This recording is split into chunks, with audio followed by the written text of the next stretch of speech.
M'abandonnant seule avec ma belle-mère agonisante, mon mari a laissé un mot. On s'envole avec ma bien-aimée en Égypte, dans un resort. Toi, occupe-toi de ma mère. Au fait, j'ai pris 3000 chez toi. Et soudain, ma belle-mère a ouvert les yeux et a dit quelque chose qui m'a glacé le sang. Bonjour, mes chers. Écrivez en commentaire d'où vous nous écoutez. Nous vous souhaitons une bonne écoute. Je me tenais au milieu de l'appartement de quelqu'un d'autre, le mot à la main, incapable de croire ce que je lisais. Les lettres dansaient devant mes yeux. Mes doigts tremblaient tellement que le papier bruissait. J'ai avalé ma salive, essayé de me calmer et j'ai relu. Lentement. Mot après mot. Nous partons avec Angela en Égypte, dans un resort. Occupe-toi de ma mère. Au fait, j'ai pris 3000 € sur toi pour le voyage.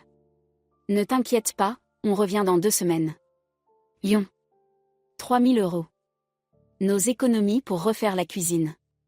Pendant 2 ans, j'avais mis de côté 50 € chaque mois. Je me privais de tout. Je n'achetais pas de nouvelles vestes, même si l'ancienne était usée au coude.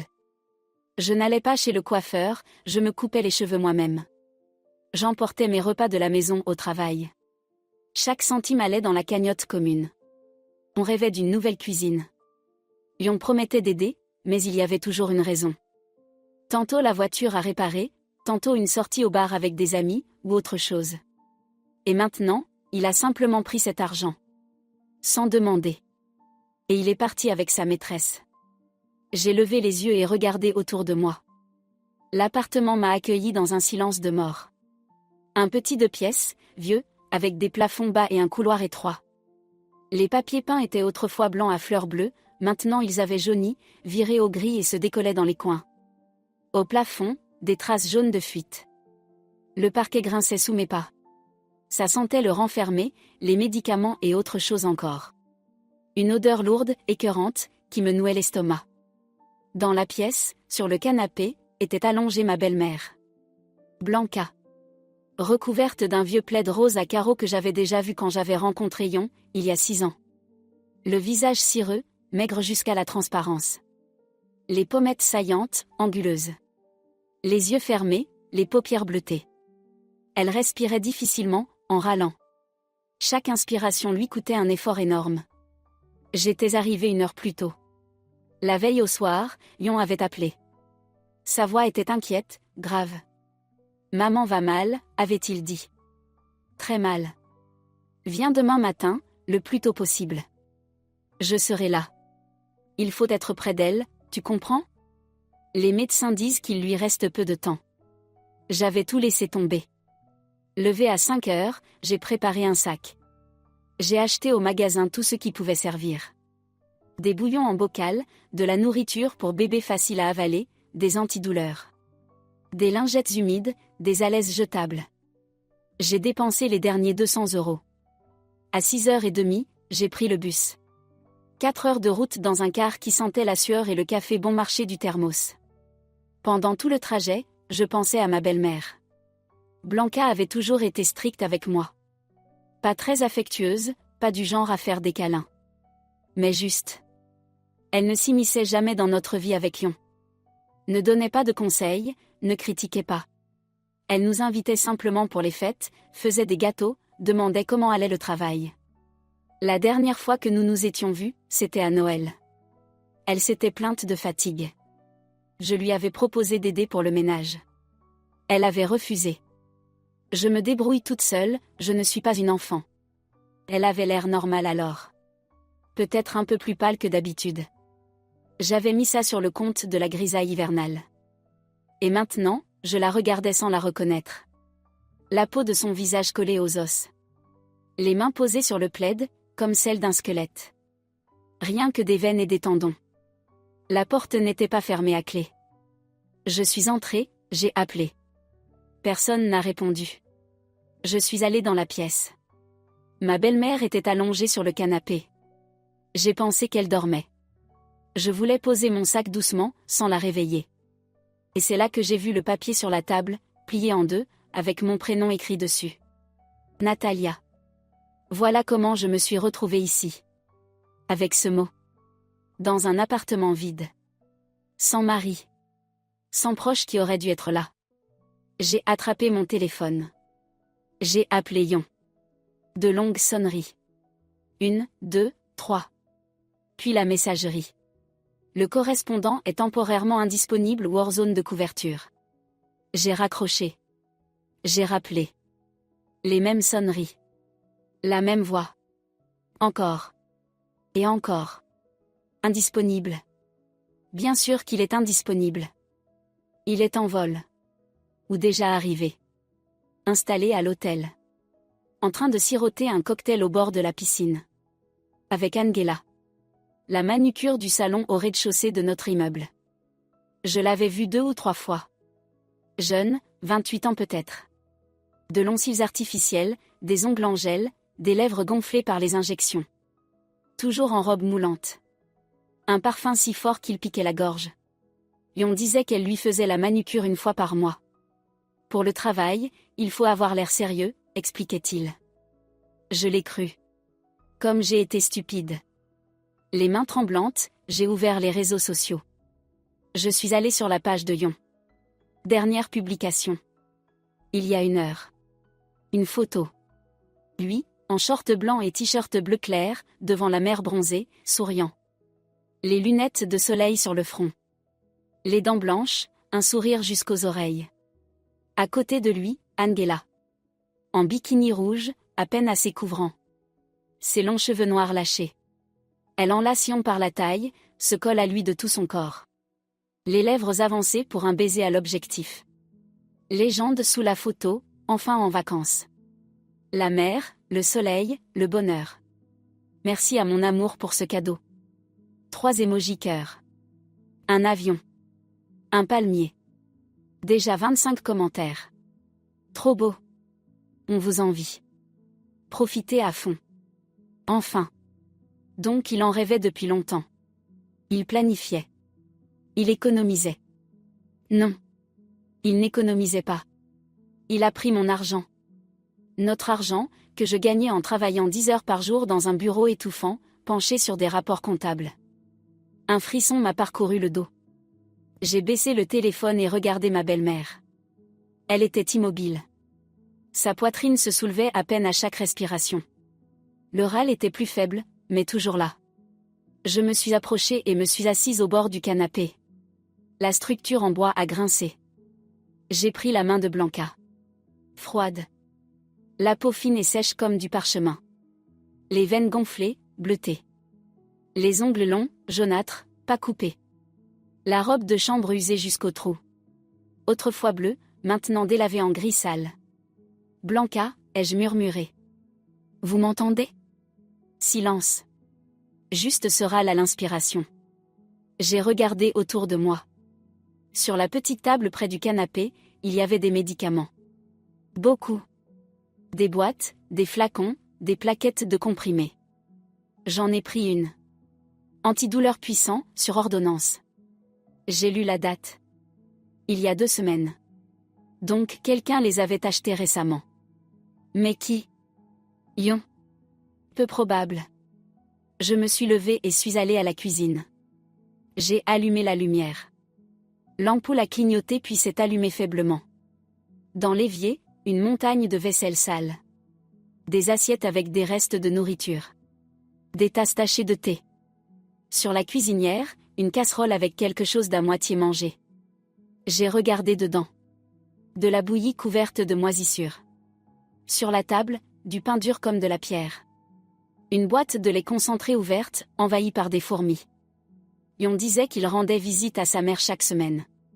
Il mentait. Personne n'était venu ici depuis des mois. Peut-être une voisine. Ou une infirmière de quartier. Mais pas son fils. Certainement pas son fils. Je suis retournée dans la pièce. J'ai pris mon téléphone. J'ai ouvert l'application bancaire. Mes doigts ne m'obéissaient pas.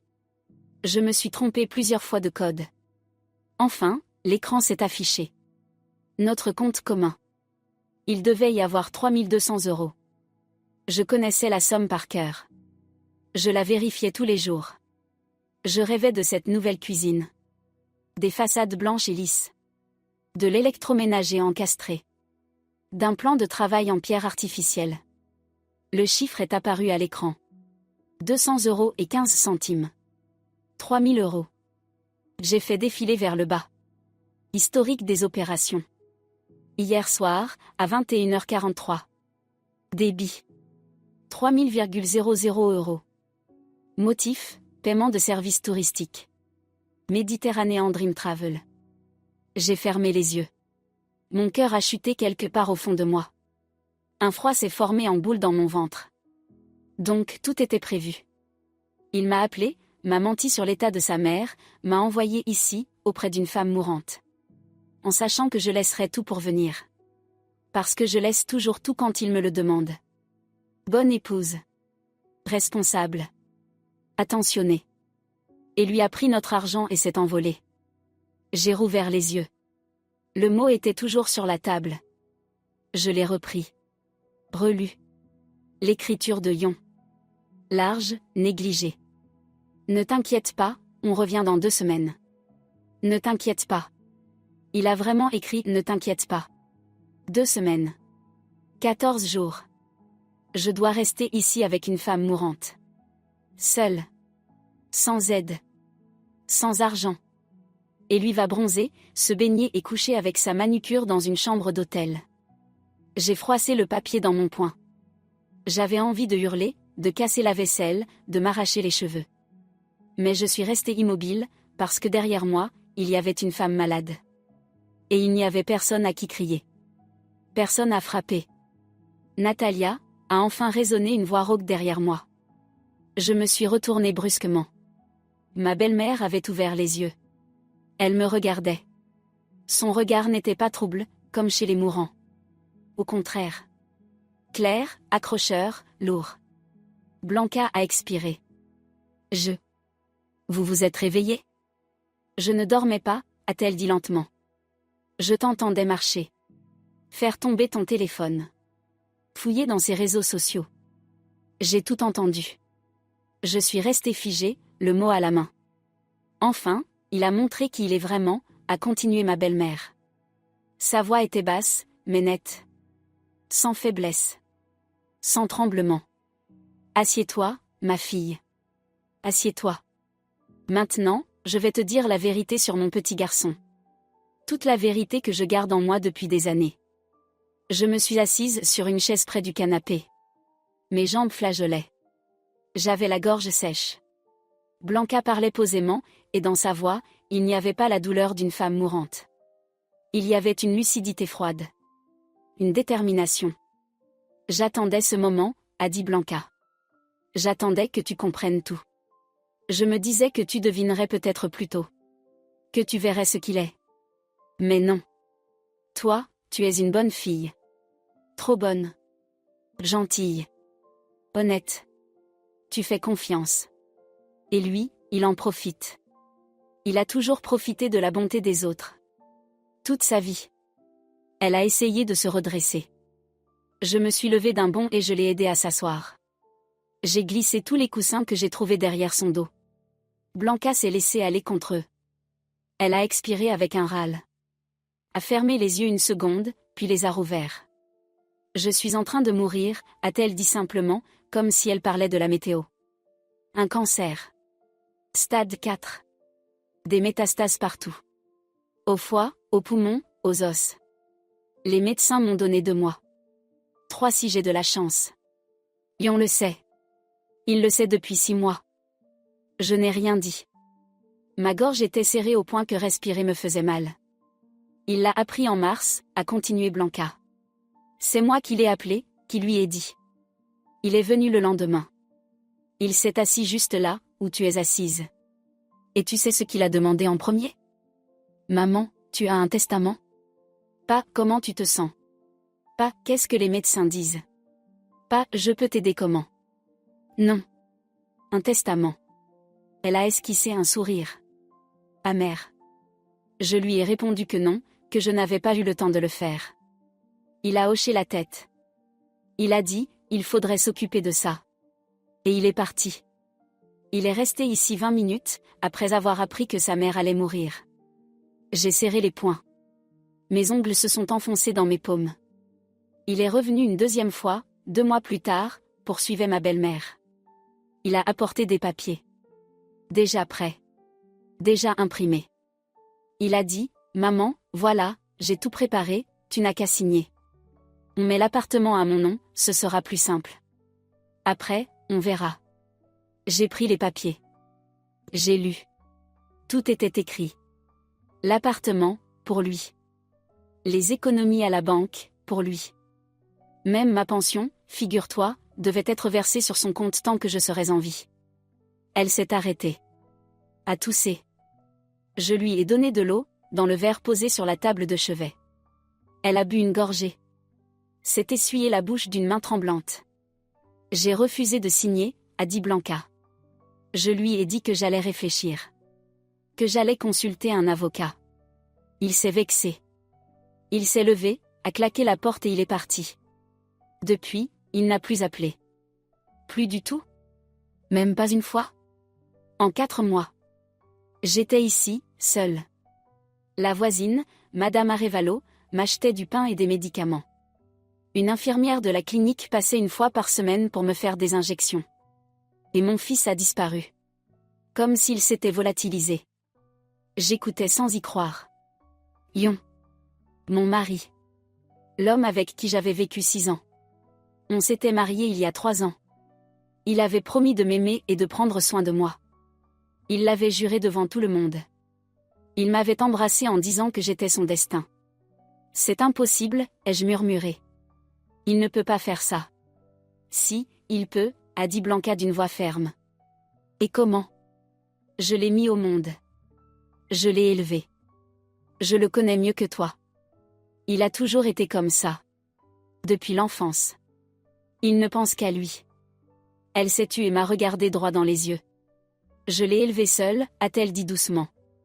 Son père nous a quittés quand Yon avait 5 ans. Il est parti avec une jeune secrétaire. Il nous a laissés sans rien. Moi, j'étais prof à l'école. Petit salaire. Je donnais aussi des cours particuliers. Tous les soirs après les cours, les enfants venaient. Je restais avec eux jusqu'à 10 heures. Pour qu'on ait de quoi manger. Pour acheter des chaussures neuves à mon fils. Pour payer son sport. Blanca parlait calmement, sans émotion. Mais je voyais ses mains trembler. Cet appartement, je l'ai eu grâce à un programme pour les enseignants, a-t-elle continué. J'ai travaillé 40 ans à l'école. J'enseignais les maths. J'ai eu 30 classes. Et lui, il a grandi en pensant que le monde lui devait tout. Que je lui devais tout. Que toi, tu lui dois tout. Que tout le monde autour doit le servir. Parce que, pour lui, il est le centre de l'univers. Elle s'est remise à tousser. Longtemps. Douloureusement. J'ai eu peur qu'elle étouffe. Mais la crise est passée. Blanca s'est affaissée sur les coussins. A fermé les yeux. Écoute-moi bien, ma fille, a-t-elle soufflé. Je n'ai plus beaucoup de temps. Je n'ai presque plus de force. Et toi non plus, tu n'as pas beaucoup de temps. Alors je vais te dire l'essentiel. Ce pourquoi je t'ai attendu ici. Blanca s'est tue. Les yeux fermés. J'ai cru qu'elle s'épuisait et qu'elle allait s'endormir. Mais elle rassemblait juste ses forces. Une minute plus tard, elle a rouvert les yeux et m'a regardé comme si elle voyait à travers moi. J'ai une boîte, a-t-elle dit. Dans l'armoire. Tout en haut. Apporte-la. Je me suis levée. Je suis allée vers la vieille armoire contre le mur. J'ai ouvert les portes. Une odeur de poussière et de vêtements anciens. J'ai tendu le bras vers l'étagère du haut. Il y avait une boîte à chaussures d'anciennes bottes. Lourde. Je l'ai prise et je l'ai posée près du canapé. Ouvre, a ordonné ma belle-mère. J'ai soulevé le couvercle. À l'intérieur, il y avait des papiers. Beaucoup de papiers. Rangés soigneusement, attachés avec des élastiques. Il y avait aussi un vieux téléphone. Un modèle à boutons, bon marché. Et un carnet à couverture noire. J'ai rassemblé tout ça pendant 6 mois, a dit Blanca. Depuis le jour où j'ai appris mon diagnostic. J'ai compris que je n'en avais plus pour longtemps. Alors j'ai décidé de réunir des preuves. Tout ce qui peut servir. Elle a désigné la boîte d'un signe de tête. Il y a des enregistrements de nos appels. J'ai acheté ce téléphone express, avec la fonction d'enregistrement. Chaque fois que Yon appelait, j'enregistrais. Il n'y a eu que 5 conversations en 6 mois. 5. Écoute-les. Écoute comment un fils parle à sa mère mourante. J'ai pris le téléphone. Je l'ai allumé. Il s'est réveillé, l'écran s'est éclairé. Je suis entré dans le dossier enregistrement. Il y avait bien 5 fichiers. Date, mars, avril, mai, juin, août. J'ai lancé le premier. La voix de Yon. Impatiente, agacée. Maman, pourquoi tu appelles tous les jours? J'ai du boulot, tu comprends? Je ne peux pas répondre à chaque fois. Qu'est-ce qu'il y a? La voix de Blanca. Faible, hésitante. Yon, je ne vais pas bien. Les médecins disent qu'il faut que je sois hospitalisée d'urgence. Pour la chimio. Mais j'ai peur d'y aller seule. Tu pourrais venir? Me soutenir? Maman, je te l'ai dit. J'ai une échéance au travail. Je ne peux pas maintenant. Va toute seule. Tu es une adulte. Tu veux que je te tienne par la main? Tu vas te débrouiller. Mais, Yon. Bon, maman, j'ai pas le temps. Je te rappellerai quand je pourrai. Bip. Il avait raccroché. J'ai arrêté l'enregistrement. J'ai regardé ma belle-mère. Elle était allongée, les yeux fermés. Une larme coulait sur sa joue. Et ce n'est rien, a-t-elle murmuré. Après, c'est pire. Continue. J'ai lancé le deuxième fichier. Avril. Maman, bref, j'ai un souci. Il me faut de l'argent. Urgent. 5 000. Tu peux me prêter? Yon, je n'ai que ma pension. Comment tu veux que j'aie 5 000? Mais tu as un livret, tu m'en as parlé. Retire là-bas. C'est mes derniers sous.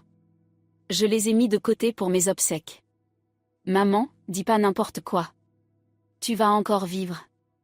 Et moi, là, j'ai vraiment besoin de cet argent. S'il te plaît. Silence. Puis la voix de Blanca. Fatiguée. D'accord. J'irai à la banque. Merci. Je te rembourse, promis. Dès que je touche mon salaire. Il n'a pas remboursé. Bien sûr qu'il n'a pas remboursé. J'ai regardé ma belle-mère. Elle a rouvert les yeux. Il a pris 5 000 en avril, a-t-elle dit. Encore 3 000 en mai. Et 4 000 en juin. 12 000 € en 3 mois. Il promettait de rendre. Il n'a pas rendu un centime. C'était toutes mes économies. Je les avais mises de côté pendant 10 ans. 100 € par mois. Pour le jour noir. Et le jour noir est arrivé. Sauf que lui, il a tout pris pour lui.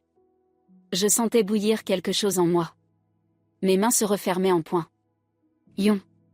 Mon mari. L'homme que j'aimais. En qui j'avais confiance. Il avait dépouillé sa propre mère, en train de mourir.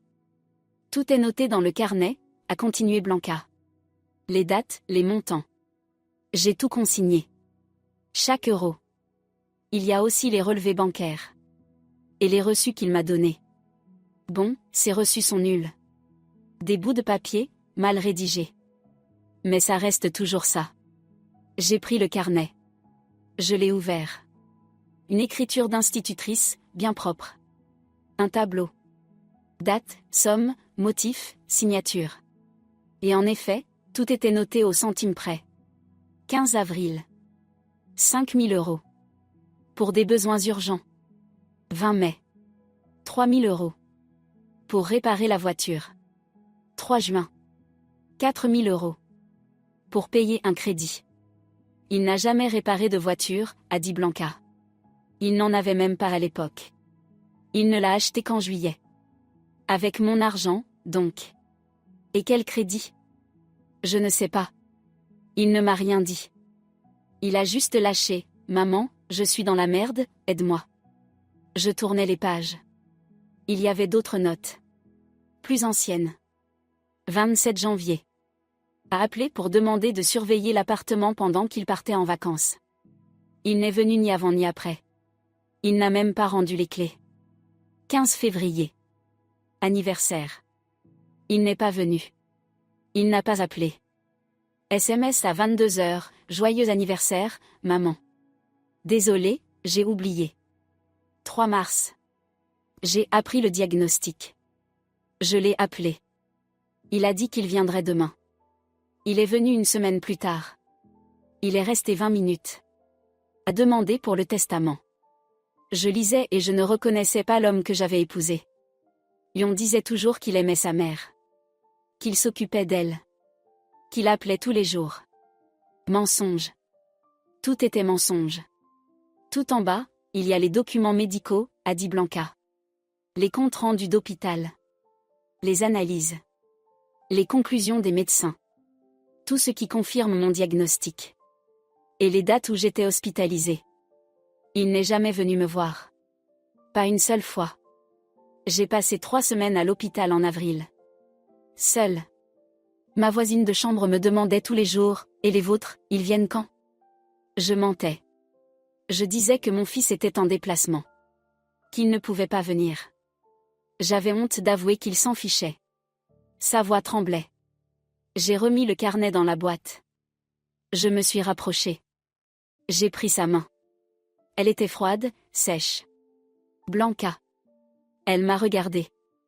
Dans ses yeux, il n'y avait pas de pitié pour elle-même. Il y avait de la rage. Une rage calme, froide. Parce qu'il te fera la même chose, a-t-elle dit. Tôt ou tard. Pour lui, tu es juste une autre source d'argent. Une autre vache à lait. Il ne t'a pas épousé parce qu'il t'aimait. Il t'a épousé parce que tu es pratique. Tu travailles, tu gagnes, tu ne fais pas de scandale, tu es toujours prête à aider. La femme parfaite pour un égoïste. Ces mots claquaient comme des gifles. Mais je savais qu'elle avait raison. Tout s'emboîtait. Et on ne me demandait jamais comment j'allais. Il ne s'intéressait pas à ma vie. En revanche, il savait parfaitement ce que j'avais sur mon compte, et il trouvait toujours une bonne raison de réclamer de l'argent. Réparer ceci, rembourser cela, un souci, une urgence. Il a fait un crédit à ton nom, a dit ma belle-mère. Tu le savais? J'ai senti le froid me traverser. Quoi? En juillet. 10 000 euros.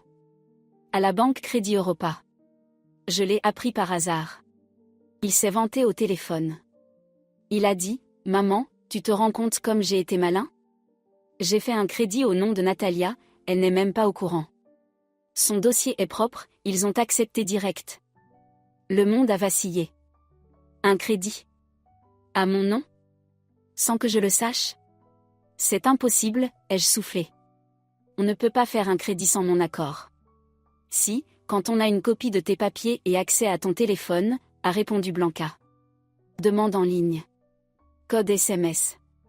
Et il connaît le mot de passe de ton téléphone. C'est toi qui lui as donné. Tu te souviens?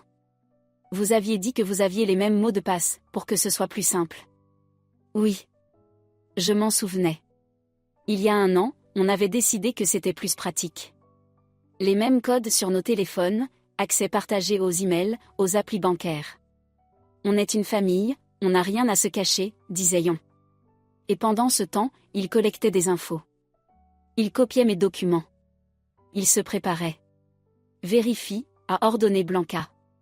Va sur le site du bureau de crédit. Regarde ce qui est à ton nom. J'ai sorti mon téléphone.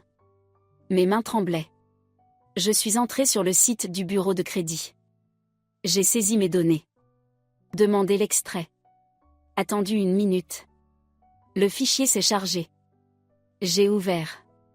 J'ai commencé à lire. Et j'ai failli étouffer. Crédit à la banque Crédit Europa. 10 000 euros. Ouvert le 15 juillet. Sur 3 ans. Mensualité de 400 euros. Statut, en retard. 3 mois d'impayé. Un autre crédit. Banco Finance. 5 000 euros. Ouvert le 20 août. Statut, en retard. Et encore un. Un microcrédit. 3 000 euros. Des intérêts délirants. 50% par an. Ouvert il y a 2 semaines. Statut, en retard. Au total, 18 000 euros de dette. À mon nom. Je ne savais rien. Rien du tout. Il t'a piégé, a dit Blanca. Il a pris des crédits. Il a dépensé l'argent pour lui. Et c'est toi qui vas payer. Tu comprends ce qu'il a fait? Il t'a transformée en débitrice. Les banques vont réclamer. Les huissiers vont venir. Ton dossier va être détruit. Et si tu ne paies pas? Ils saisiront ton salaire. Ils viendront pour tes biens. Je n'arrivais plus à respirer. Ma gorge était serrée. Mes tempes battaient. 18 000 €. Plus d'1 an de mes économies. Plus que ce que je peux rembourser maintenant. Comment il a pu, ai-je murmuré. Comment il a pu me faire ça? Très facilement, a répondu Blanca. Parce qu'il ne pense qu'à lui. Pour lui, tu n'es pas une épouse. Tu es un outil. Une source d'argent. Une domestique gratuite. Et quand tu ne lui seras plus utile, il te jettera. Comme il m'a jeté. Comme il jettera n'importe qui se mettra sur sa route. Elle s'est tue. Puis elle a eu une quinte de tout. Longue, pénible. Je lui ai redonné de l'eau. Elle a bu, puis s'est laissée retomber sur l'oreiller. Mais moi, je ne vais pas me taire, a dit Blanca quand elle a repris son souffle. J'ai réuni des preuves. Tout est là, dans cette boîte. Les enregistrements. Les reçus. Les relevés où on voit comment il retirait mon argent. Les documents médicaux qui prouvent que je suis en train de mourir, et qu'il m'a laissé seule. Et il y a encore autre chose. Elle a désigné la boîte. Au fond, il y a une enveloppe. Blanche. Sors-la. J'ai fouillé. Sous les papiers, il y avait bien une enveloppe épaisse, format A4. Je l'ai prise et j'ai regardé Blanca, sans comprendre. Ouvre, a-t-elle dit. J'ai décacheté l'enveloppe. À l'intérieur, un document. Certifié par un notaire. J'ai commencé à lire. Et mon cœur a plongé. C'était un testament. Moi, sous-signé, étant saine d'esprit et en pleine possession de mes facultés, lègue l'appartement m'appartenant, situé à l'adresse. Puis l'adresse. Cet appartement. Le petit 2 pièces où nous étions. Point à ma belle-fille, Natalia Aledo, ainsi que les fonds présents sur mon compte de retraite au moment de mon décès. J'ai levé les yeux vers ma belle-mère. Je ne trouvais aucun mot. J'ai refait mon testament il y a 1 mois, a dit Blanca. Je suis allée chez le notaire. J'ai rassemblé toutes mes forces, j'ai pris un taxi. J'ai tout fait dans les règles. On n'aura rien. 0. Pas même 1 centime. Tout ira à toi. Mais pourquoi, ai-je commencé? Parce que tu le mérites, m'a coupé Blanca. Pendant ces 6 années, tu as été plus douce avec moi que mon propre fils. Tu venais aux fêtes. Tu aidais à nettoyer. Tu apportais des courses. Tu appelais juste pour demander comment j'allais. Tu ne m'as jamais demandé d'argent. Tu n'as jamais exigé l'appartement. Tu étais simplement là. Et Yon ne se souvenait de moi que quand il avait besoin de cash. Des larmes ont coulé sur ses joues. J'ai serré sa main. Elle a serré la mienne en retour. Mais ce n'est pas tout, a dit Blanca. Le testament, c'est seulement le début. Je veux qu'il paye. Qu'il réponde de ce qu'il a fait. À moi. À toi. Et je sais comment. Comment, ai-je demandé. Ma belle-mère a souri. Un sourire froid. On va aller à la police, a-t-elle dit. On va déposer plainte. Pour fraude. Pour les crédits à ton nom, sans ton accord. C'est un délit pénal. Ils peuvent lui donner une vraie peine. On a des preuves. Sa voix enregistrée, quand il se vante. Ton dossier de crédit, où tout est écrit. Et ta signature sur les papiers? Une expertise montrera que c'est une falsification. Je la regardais et je ne la reconnaissais pas. Cette femme fragile, en train de mourir, parlait avec une telle force, une telle détermination, que j'en ai eu des frissons. Il pense que je vais mourir en silence, a continué Blanca. Que personne ne saura quelle ordure il est. Mais je ne vais pas lui donner ce plaisir. Je veux que tout le monde le sache. Les amis, les collègues, la famille. Tout le monde doit connaître la vérité. Qu'il a abandonné sa mère mourante. Qu'il a volé sa femme. Qu'il est un menteur et un voleur. Elle parlait doucement, mais chaque mot frappait comme un marteau. Tu vas m'aider, a-t-elle demandé. Ou tu l'aimes encore? J'ai regardé la boîte de documents. Puis le téléphone avec les enregistrements. Puis le testament. Et j'ai compris que quelque chose en moi venait de changer. Pour toujours. Je ne sais pas si je l'aime, ai-je dit lentement. Mais je sais une chose. Je ne le laisserai plus m'utiliser. Je ne paierai pas ses dettes.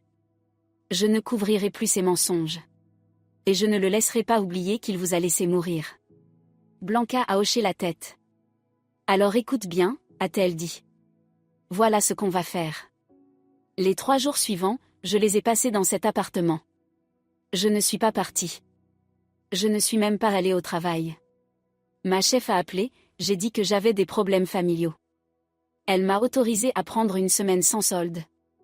J'ai accepté. Je m'en fichais. L'argent, le boulot. Tout ça avait soudain perdu son importance.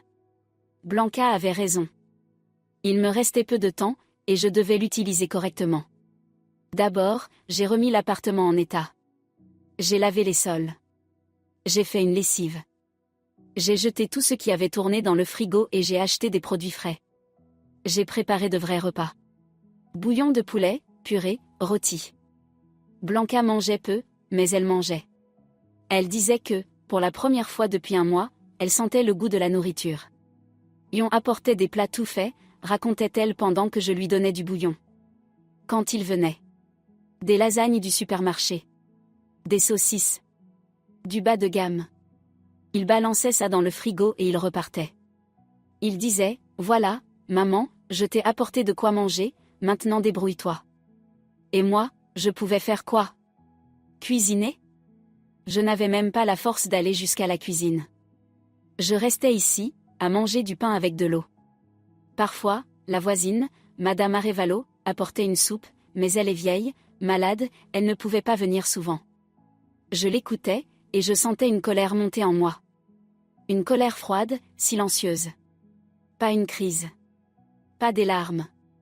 Juste une décision ferme, il répondrait de tout. Le 2e jour, nous sommes allés chez le notaire. J'ai appelé un taxi, je l'ai aidée à s'habiller. Elle tenait à peine debout. Je la soutenais par le bras en sortant de l'immeuble. Des voisins regardaient par les fenêtres. Une vieille dame est même sortie sur le palier. « Blanca, où tu vas comme ça ?» a-t-elle demandé. « Tu devrais rester couchée. »« J'ai des choses à régler, Madame Arevalo, » a répondu ma belle-mère. « Des choses importantes. » L'étude du notaire était en centre-ville. Un petit bureau au 2e étage d'un vieux bâtiment. La notaire, une femme d'une 50aine d'années, stricte, lunettes sur le nez, nous a accueillis avec méfiance. « Blanca, » a-t-elle dit. « Vous êtes sûre de vouloir faire ça? On a déjà fait le testament il y a 1 mois. Pourquoi revenir? Je veux ajouter quelque chose, a répondu ma belle-mère. Et faire certifier un autre document. Elle a sorti une feuille de son sac. Je ne savais pas qu'elle l'avait prise. La notaire a lu, puis a haussé les sourcils. Vous voulez faire une donation? De l'appartement? Alors que votre fils est vivant? Exactement, a dit Blanca, sans hésiter. Je donne l'appartement à ma belle-fille. Maintenant. De mon vivant. Pour que personne ne puisse contester après ma mort. La notaire m'a regardé, puis a reposé les yeux sur Blanca. Blanca, vous comprenez les conséquences? Avec une donation, l'appartement devient immédiatement la propriété de votre belle-fille. Vous ne pourrez pas revenir en arrière. Et votre fils? Il n'aide pas. Il m'a pris tout mon argent et il a disparu. Je ne veux pas qu'après ma mort, il reçoive quoi que ce soit. La notaire est restée silencieuse. Puis elle a hoché la tête, lentement. Très bien. Si c'est votre décision, je prépare les documents. Mais je dois m'assurer que vous agissez librement et en pleine conscience. Je vais vous poser quelques questions. Elle a posé des questions pendant 20 minutes. Blanca répondait clairement, sans hésiter. Elle donnait son adresse, les données de son passeport, expliquait pourquoi elle prenait cette décision. La notaire notait tout au procès-verbal. Puis elle a tapé le contrat de donation. Blanca et moi l'avons signé. La notaire a apposé son tampon. Voilà, a-t-elle dit. À présent, l'appartement vous appartient, Natalia. Vous pouvez aller au service d'enregistrement pour faire inscrire la propriété. Je tenais le document, incapable de croire que c'était réel. Un appartement. Un 2 pièces en centre-ville. Je n'avais jamais imaginé avoir un logement à moi. Avec Lyon, on louait un studio en périphérie. On payait 1 000 € par mois. On économisait pour un apport, mais l'achat semblait encore loin. Et maintenant, cet appartement était à moi. Par la loi. Officiellement. Merci, ai-je murmuré à ma belle-mère. Elle a secoué la tête. Ne me remercie pas. Tu l'as mérité. Et maintenant, on continue. On a encore beaucoup à faire. De l'étude, nous sommes allés au commissariat. Blanca a insisté. Elle disait qu'elle avait assez de force aujourd'hui, et que demain, elle n'aurait peut-être plus l'occasion. Le policier de permanence, un jeune en uniforme, nous a regardés avec scepticisme quand nous sommes entrés. C'est pourquoi, a-t-il demandé. On veut déposer plainte, ai-je dit. Pour escroquerie. Il a sorti un formulaire. Racontez. J'ai tout raconté. Les crédits souscrits à mon nom sans mon accord. Le fait que mon mari avait accès à mes papiers et à mon téléphone. La falsification de signature. J'ai comparé la signature sur les contrats de prêt avec la mienne, ce n'était pas pareil. Lyon avait essayé d'imiter, mais c'était maladroit. Le policier écoutait, notait. Son visage est devenu plus sérieux. Vous êtes prête à fournir des preuves? Oui, ai-je répondu. J'ai mon historique de crédit, les contrats des banques. Et un témoin qui l'a entendu s'inventer au téléphone. J'ai désigné Blanca. Elle a sorti le vieux téléphone à boutons de son sac. L'enregistrement est là, a-t-elle dit. Mon fils me dit qu'il a fait des crédits au nom de sa femme, sans qu'elle le sache. Il se vante d'être malin. J'ai tout enregistré. Le policier a pris le téléphone. A écouté. C'est renfrogné. C'est grave, a-t-il dit. Escroquerie, falsification de documents. Si l'expertise confirme que la signature est falsifiée, ce sera une affaire pénale. Vous comprenez les conséquences? Votre mari peut prendre une peine de prison ferme. Je comprends, ai-je dit. Je veux qu'il réponde de ses actes. Il a hoché la tête. A pris mes papiers, a recopié mes informations. A imprimé la plainte. J'ai signé. Blanca a aussi fait une déposition comme témoin. Le policier a dit que le dossier serait transmis à un enquêteur, qui me contacterait dans les prochains jours. Nous sommes sortis du commissariat. Blanca tenait à peine debout. J'ai arrêté un taxi et nous sommes rentrés. Dans la voiture, elle a fermé les yeux et a dit doucement, « Merci, ma fille. » J'avais peur de ne pas tenir jusqu'au bout. Mais je devais le faire. Je devais voir comment tout commençait. « Qu'est-ce qui commence ?» ai-je demandé. « La justice » a-t-elle répondu avec un faible sourire. À la maison, je l'ai couchée sur le canapé. Je lui ai donné un antidouleur. Je l'ai recouverte du plaid. Elle s'est endormie presque aussitôt. Elle respirait difficilement, mais plus calmement qu'avant. Je me suis assise dans la cuisine avec un thé. J'ai sorti mon téléphone. Aucune notification de Lyon. Pas un message. Pas un appel. Il s'amusait en Égypte et ne pensait pas à moi. Ni à sa mère. Il vivait, c'est tout. Je suis allée sur ses réseaux sociaux. Il postait des photos chaque jour. La plage, la piscine, des restaurants. Angela dans différents maillots, avec des cocktails, des fruits. Il s'enlaçait, s'embrassait, faisait des grimaces pour la caméra. Sous chaque photo, des dizaines de likes et de commentaires. Beau couple. Vivez heureux. L'amour, c'est magnifique. L'amour. Quel amour! Ce n'était pas de l'amour. C'était de l'égoïsme. Il n'aimait que lui. J'ai regardé le calendrier. Il restait 11 jours avant le retour de Lyon. 11 jours pour me préparer. Pour rassembler toutes les preuves. Pour être sûr qu'il ne s'en sortirait pas. Le 3e jour au matin, l'enquêtrice a appelé. Une femme, voix stricte, professionnelle. Natalia Aledo? Je suis l'inspectrice Iria Sivanto, l'enquêtrice chargée de votre plainte. J'ai besoin de vous voir pour des précisions. Vous pouvez venir aujourd'hui? J'y suis allée 1 heure plus tard. L'enquêtrice avait environ 45 ans, tailleur gris, coupe courte. Elle m'a fait asseoir dans son bureau et a sorti un dossier. J'ai étudié votre plainte, a-t-elle dit. J'ai déjà fait des demandes aux banques. J'ai récupéré des copies des contrats de prêt. J'ai envoyé les signatures à l'expertise. Première conclusion, les signatures ne correspondent pas à vos spécimens. On est donc probablement sur une falsification. Elle m'a regardé attentivement. Vous êtes sûr de vouloir aller jusqu'au tribunal? Si l'expertise confirme la falsification définitivement, votre mari sera poursuivi pour escroquerie. C'est entre 2 et 6 ans de prison. Vous êtes prête? Oui, ai-je répondu, ferme. L'enquêtrice a hoché la tête. Bien. Alors j'ai besoin d'un témoignage détaillé. Racontez tout dans l'ordre. Quand avez-vous découvert les crédits? Votre mari avait-il accès à vos documents? Lui avez-vous déjà donné une autorisation d'agir en votre nom? J'ai parlé plus d'1 heure. J'ai tout rappelé. Comment, il y a 1 an, on avait décidé d'avoir les mêmes mots de passe? Comment on m'avait demandé une photo de mon passeport pour une assurance? Comment il connaissait les codes de mon téléphone et pouvait le prendre à tout moment, pendant que je dormais ou quand j'étais sous la douche? Elle notait tout au procès-verbal, puis m'a fait signer ma déposition. Maintenant, il faut convoquer votre mari, a-t-elle dit. Il est où, en ce moment? En Égypte, ai-je répondu. Il rentre dans 11 jours. D'accord.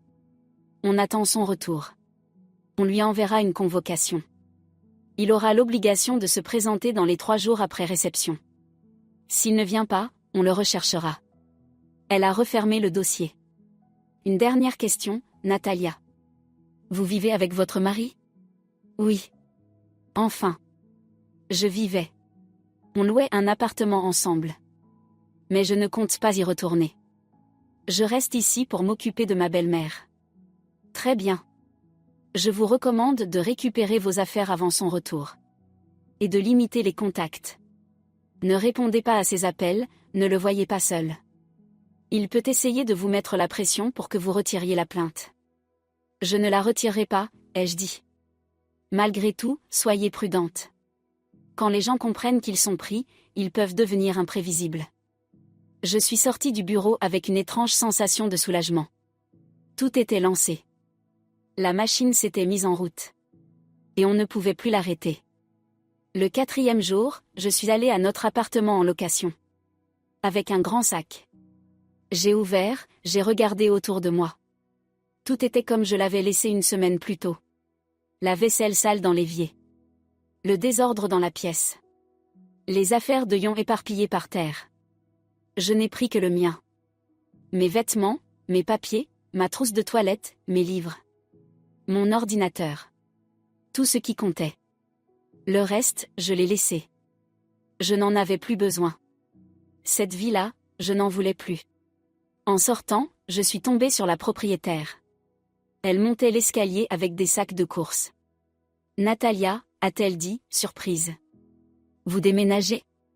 Oui, ai-je répondu. On ne louera plus cet appartement. Et vous allez où? Chez ma belle-mère. Elle est malade, je dois m'en occuper.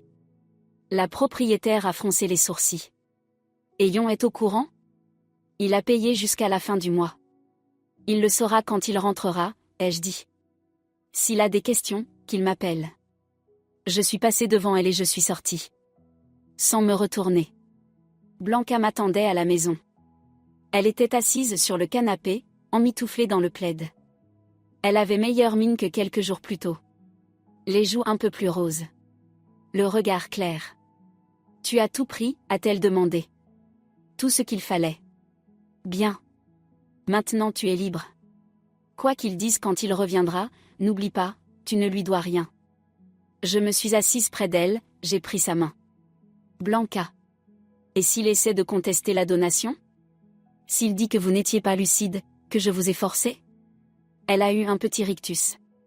C'est pour ça que j'ai enregistré une vidéo, a-t-elle dit. Avant-hier. Quand tu étais au magasin. J'ai demandé à la voisine, Madame Arevalo, de venir avec son téléphone. J'ai enregistré un message. J'ai expliqué pourquoi j'ai pris cette décision. Que je suis en pleine possession de mes moyens. Que c'est mon choix. Et que si on tente de contester le testament ou la donation, cette vidéo sera une preuve. Elle a sorti une clé USB de sous son oreiller. Ici, il y a une copie. Une autre copie est chez Madame Arevalo. La troisième est chez le notaire. Même s'il détruit une vidéo, il en restera d'autres. Je regardais cette femme frêle et malade, et je comprenais qu'elle était plus forte que moi. Bien plus forte. Elle mourait, mais elle ne cédait pas. Elle se battait jusqu'au bout. Et elle m'apprenait à me battre. Vous avez tout prévu, ai-je soufflé. J'ai été prof de maths pendant 40 ans, a dit Blanca. Je sais planifier. Et je sais résoudre des problèmes. Et ça, c'est un problème. Difficile. Mais solvable. Elle a toussé. Je lui ai donné de l'eau. Elle a bu, puis s'est appuyée sur l'oreiller. Il reste 8 jours avant son retour, a-t-elle dit. Je tiendrai jusque-là. Je te le promets. Je veux voir sa tête quand il saura tout. Ça, ce sera le meilleur médicament pour moi. Les jours suivants ont passé dans un calme étrange. Je m'occupais de Blanca. Je cuisinais, je nettoyais, je donnais les médicaments. On parlait. Elle me racontait sa vie. Comment elle avait élevé Yon seule. L'école où elle travaillait. Les élèves qui l'appelaient encore pour les fêtes. J'étais une bonne prof, disait-elle. Stricte, mais juste. Les enfants me respectaient. Mais avec mon fils, je me suis trompée. Je lui ai trop pardonné. Je pensais que puisque son père nous avait abandonnés, je devais compenser. Je l'ai trop gâté. J'ai fermé les yeux sur ses bêtises. Et j'ai élevé un égoïste. Ce n'est pas votre faute, ai-je dit. Si, c'est ma faute, a-t-elle répondu, ferme. Mais maintenant, j'essaie de réparer. Même un peu. Chaque jour, je regardais les réseaux de Yon. Ils continuaient de poster. La mer, le soleil, des visages heureux. Angela dans des tenues nouvelles. Il faisait des excursions, de la voile, dansait en boîte. Il profitait. Avec mon argent. Avec l'argent de sa mère mourante. Une seule fois, il m'a appelé. Le 6e jour. J'étais dans la cuisine quand le téléphone a sonné. Non à l'écran, Yon. J'ai fixé l'écran longtemps. Puis j'ai rejeté l'appel. 1 minute plus tard, un message est arrivé. Salut, Natalia. Comment va maman? Tout va bien? Écris-moi quand tu es dispo. Je n'ai pas répondu. Il n'a plus appelé. Le 7e jour, un agent de quartier est venu. Il devait vérifier que Blanca était bien malade et avait besoin d'aide. C'était nécessaire pour le dossier, l'enquêtrice avait demandé une confirmation. L'agent, un homme d'une 50aine d'années, corpulent, au visage gentil, a parlé avec Blanca. Il a regardé les documents médicaux. A noté sa déclaration. Il a demandé pour son fils. Et votre fils, Blanca? Pourquoi ce n'est pas lui qui s'occupe de vous? Mon fils, a-t-elle répondu calmement, est parti en Égypte avec sa maîtresse. Il m'a laissé mourir. Et il m'a volé l'argent de ce voyage. Tout est confirmé par des documents. Vous pouvez vérifier au service d'enquête. L'agent a froncé les sourcils et a secoué la tête. La jeunesse d'aujourd'hui, a-t-il marmonné. Ils ne respectent plus leur mère. Puis il est parti, en promettant de transmettre tout à l'enquêtrice. Blanca était allongée sur le canapé et souriait. Il va bientôt rentrer, a-t-elle dit. Et il va découvrir ce qui l'attend. J'imagine sa tête. Et tu sais quoi, ma fille? J'ai déjà moins mal. Elle a fermé les yeux. Et pour la première fois depuis ces jours-là, j'ai vu du calme sur son visage. Le jour du retour de Yon est arrivé plus vite que je ne l'aurais cru. Pourtant, je comptais chaque jour, chaque heure. Mais le temps a filé, comme dans un brouillard. Blanca tenait à peine. Je voyais à quel point c'était dur. La douleur augmentait. Les médicaments faisaient de moins en moins effet. Mais elle ne se plaignait pas. Elle répétait seulement, « Je tiendrai. Je te promets, je tiendrai. » Ce matin-là, je me suis réveillée tôt. À 5 heures. Je me suis assise dans la cuisine avec un thé et j'ai regardé par la fenêtre. L'aube commençait à peine. Le ciel passait du noir au gris, puis au rose. La ville se réveillait. En bas, une porte d'immeuble a claqué. Une voiture est passée. Un chien a aboyé. Je pensais qu'aujourd'hui, tout allait changer. Définitivement. Sans retour possible. Aujourd'hui, Yon allait apprendre la vérité. Et je ne savais pas comment il réagirait. Est-ce qu'il allait hurler, supplier, menacer? Ou simplement tourner les talons et partir? Une part de moi espérait encore qu'il expliquerait. Qu'il dirait quelque chose qui changerait mon regard. Que tout n'était pas comme je l'imaginais. Qu'il m'aimait. Qu'il avait des raisons. Mais je savais que c'était stupide. Les preuves étaient dans la boîte, dans la pièce. Les enregistrements, les documents, les relevés bancaires. Des faits froids qu'aucun mot ne peut effacer. À 8 heures, l'enquêtrice a appelé. Natalia, bonjour. Votre époux est rentré hier soir. On l'a repéré au passage de la frontière. La convocation lui sera remise aujourd'hui, probablement avant midi. Des agents iront à l'adresse de votre appartement en location. Comment vous sentez-vous? Ça va, ai-je menti. S'il essaie de vous joindre, ne rentrez pas dans le conflit. Ne répondez pas. Il apprendra la plainte via la convocation. Il va sûrement essayer de vous retrouver. Préparez-vous. Je suis prête. Très bien. Tenez-moi au courant s'il se passe quelque chose. Elle a raccroché. Je suis restée dans la cuisine, à fixer mon téléphone. Mes mains tremblaient. Je me suis resservi du thé, sans en avoir envie. Juste pour occuper mes mains. À 9 heures, Blanca s'est réveillée. Je suis entrée avec le petit déjeuner. Elle était là, les yeux ouverts, à regarder le plafond. Aujourd'hui, a-t-elle dit. Pas une question. Une certitude. Oui, ai-je répondu. Aujourd'hui. Aide-moi à me lever. Je veux avoir l'air présentable quand il arrivera. Je ne veux pas qu'il me voie impuissante. Je l'ai aidée à se laver, à se coiffer. Elle a mis une robe de chambre propre, que j'avais lavée et repassée la veille. Bordeaux, avec des fleurs blanches. Elle flottait sur elle. Elle avait tant maigri ces derniers mois. Mais elle avait de l'allure. Le dos droit. Le regard ferme. On s'est assise dans la pièce et on a attendu. Le premier appel est arrivé vers 10h30. J'ai regardé l'écran. Yon. Je n'ai pas répondu. Il a rappelé. Et encore. 5 fois d'affilée. J'ai rejeté tous les appels. Puis un message est tombé. Natalia, c'est quoi ce délire? On vient de me remettre une convocation. Au commissariat. Pour escroquerie. C'est toi qui as fait ça? Tu as porté plainte contre moi? Réponds tout de suite. J'ai montré le message à Blanca. Elle a souri. Ah, maintenant il s'agite, a-t-elle dit. Donc ils l'ont bien trouvé. Parfait. Très bien. Le téléphone n'arrêtait plus de sonner. Yon appelait sans relâche. J'ai bloqué son numéro. Le silence est devenu assourdissant. Mais je savais que ça ne durerait pas. 1 heure plus tard, on a sonné à la porte. Un coup long, agressif. Puis encore. Et encore. Quelqu'un appuyait sur le bouton sans lâcher. C'est lui, ai-je dit. Laisse-le entrer, a répondu Blanca calmement. Qu'il entre. Je veux le regarder dans les yeux. Je suis allée à la porte. J'ai regardé par l'œilleton. Yon était sur le palier. Le visage rouge, les cheveux en bataille. Un téléphone dans une main et des papiers dans l'autre. Il a appuyé de nouveau. J'ai ouvert. Il a fait irruption dans l'appartement sans même dire bonjour. Il s'est arrêté dans le couloir, essoufflé. Il m'a regardé. Dans ses yeux, il y avait de la rage. Et de l'incompréhension. Qu'est-ce que tu fiches, a-t-il hurlé. Tu as porté plainte contre moi? À la police? Pourquoi? Je suis ton mari.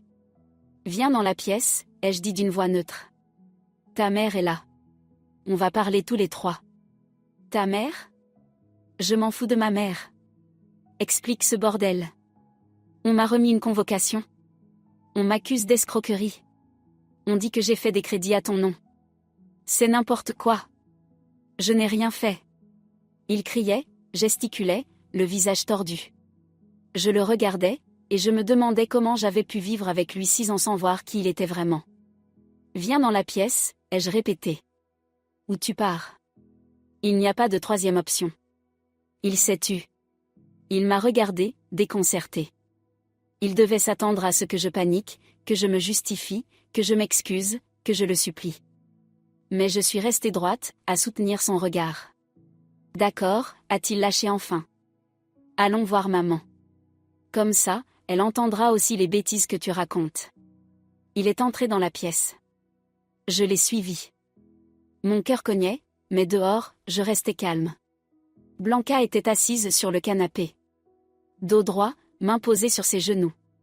Elle a regardé son fils. Son visage était de pierre.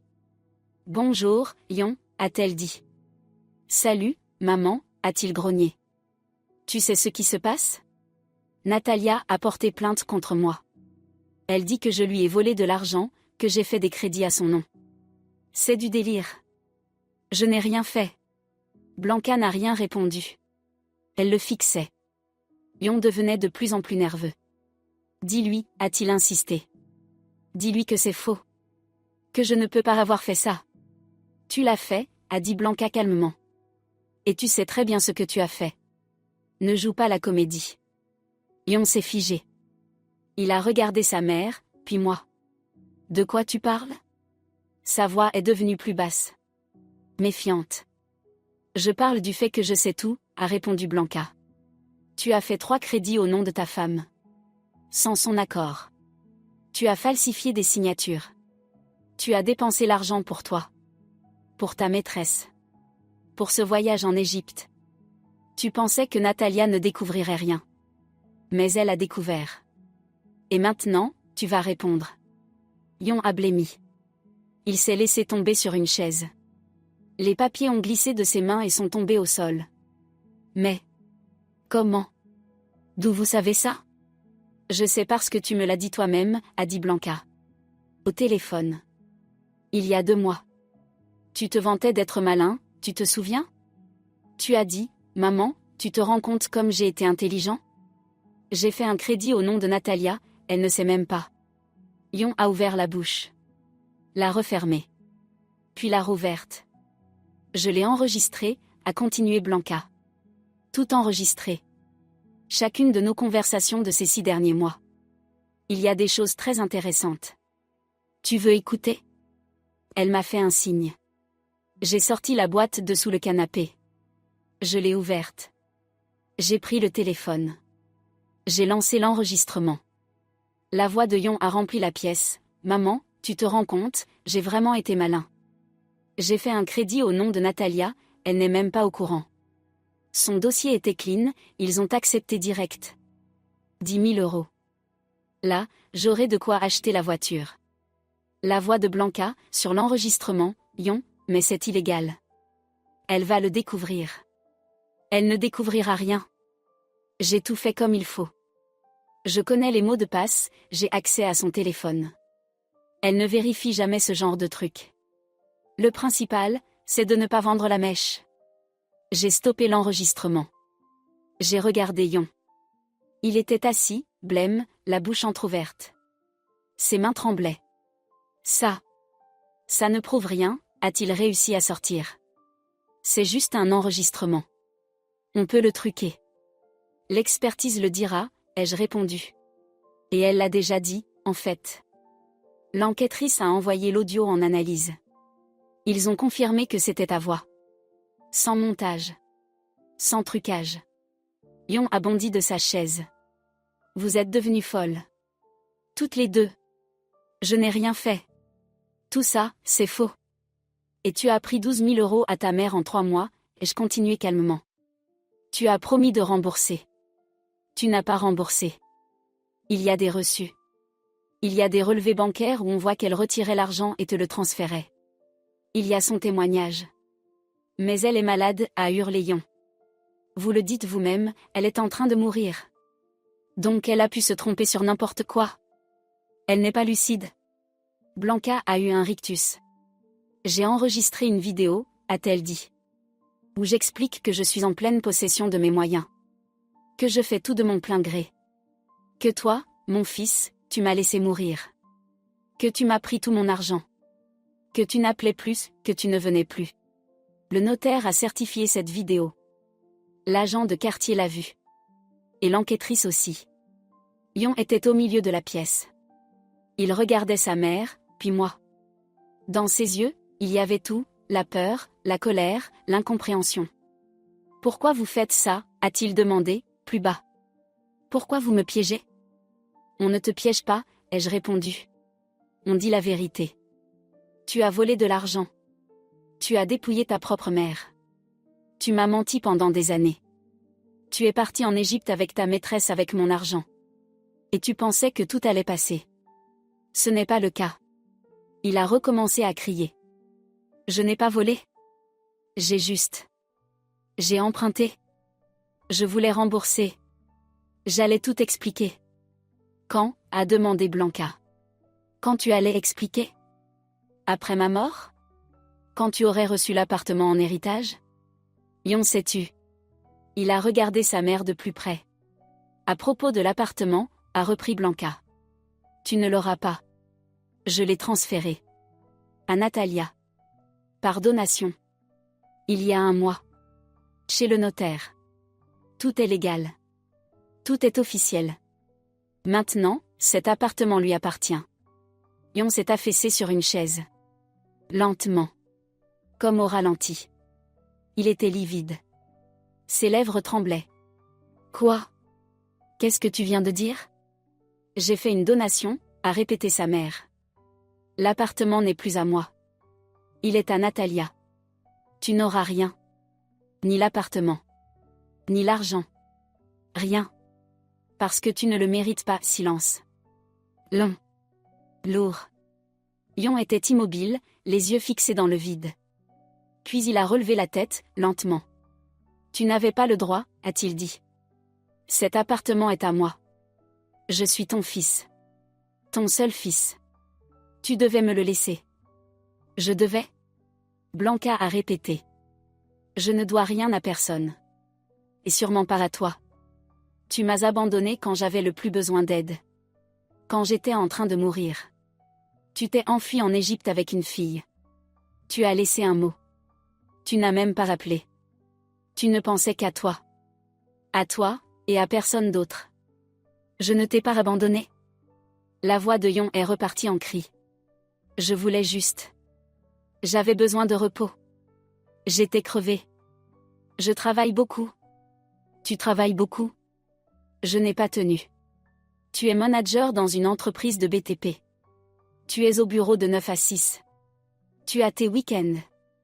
Tu ne travailles pas plus que moi. Mais moi, j'ai trouvé le temps de venir auprès de ta mère. Et toi, tu as trouvé le temps de t'envoler pour l'Égypte. Il m'a regardé. Dans ses yeux, quelque chose de mauvais est apparu. Ah, d'accord, a-t-il dit. Donc vous vous êtes ligués. Toutes les deux. La mère et la femme. Contre moi. Vous voulez me détruire, c'est ça? Me prendre l'argent, l'appartement, me mettre en prison? On ne s'est pas ligué, a dit Blanca, fatiguée. On a juste ouvert les yeux. Et on a décidé que tu devais répondre de tes actes. Yon a bondi. Il a attrapé un vase sur la table. J'ai cru qu'il allait le lancer. Mais il l'a seulement serré dans ses mains, puis l'a reposé. Il respirait fort, par à-coups. Vous allez le regretter, a-t-il craché. Je vais prendre un avocat. Je vais tout contester. La donation et la plainte. Je prouverai que vous m'avez piégé. Que les enregistrements sont faux. Que maman n'était pas lucide quand elle a signé. Et c'est, a répondu Blanca, calme. J'ai des certificats médicaux qui prouvent ma capacité. Un avis de psychiatre. Des témoins. Une vidéo certifiée par un notaire. Tu ne pourras rien faire. Il se tenait là, les poings serrés, à nous regarder avec haine. Et tu sais ce que je vais te dire, maman, a-t-il craché. Je suis content que tu meures. Tu entends? Content. Parce que tu as toujours été un boulet. Toujours à me dire comment vivre. À me contrôler. À juger. Tu ne m'as jamais aimé. Tu n'as fait que critiquer. Blanca a blêmi. Sa main a tremblé. Mais sa voix est restée ferme. Je t'ai aimé, a-t-elle dit doucement. Toute ma vie. Je t'ai élevé seule. J'ai travaillé sur 2 emplois pour que tu aies tout. Je me suis privée de tout pour que tu ne manques de rien. Et toi, tu as grandi en égoïste ingrat. Et c'est ma faute. Je t'ai trop gâté. Je t'ai trop pardonné. Alors tu as cru que tout était permis. Elle s'est tue. Les larmes coulaient sur ses joues, mais elle ne les essuyait pas. Mais maintenant, je corrige mon erreur, a-t-elle repris. Tu auras ce que tu mérites. Rien. Et là, il s'est retourné d'un coup et a marché vers la porte. Sur le seuil, il s'est arrêté et s'est retourné. Pour moi, vous êtes morte, a-t-il dit. Vous entendez? Morte. Je ne veux plus jamais vous voir. Jamais. C'est réciproque, ai-je répondu. Il a claqué la porte si fort que les vitres ont tremblé. Puis la porte d'entrée a claqué. Et ensuite, le silence. Blanca s'est laissée aller contre l'oreiller. Elle a fermé les yeux. Les larmes continuaient de couler. Je me suis assise près d'elle. Je l'ai prise dans mes bras. Elle s'est blottie contre moi et a pleuré pour de vrai. Sans sanglots. Juste un flot de larmes, silencieux. Je l'ai mis au monde, a-t-elle murmuré. Je l'ai élevé. Je l'ai aimé. Et lui? Il est content que je meure. Content. Il ne pensait pas ce qu'il disait, ai-je soufflé. Il était juste en colère. Non, a secoué la tête Blanca. Il le pensait. Il l'a toujours pensé. Il le cachait, c'est tout. Et maintenant? Je lui caressais le dos. Elle pleurait. Et moi aussi. Parce que c'était la fin. La fin d'une